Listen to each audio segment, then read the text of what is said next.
皆さん、こんにちは。ジャパニーズカルチャーさくらです。今回の文法、からでないとについて学びましょう。からでないとは、A をしないと B が起こるという意味で、何かをしなければならないという強い条件や義務を表します。例えば、宿題をしてからでないと遊びに行けません。お金を払ってからでないと商品を持って帰れません。試験に合格してからでないと医者になれません。このように、からでないとは強い義務感や必要性を表すときに使われます。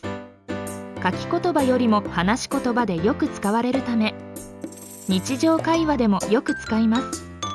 では、皆さんも自分の例文を作ってみましょう。からでないとを使って話してみましょう。それでは文が作成できたらコメント欄に送ってね。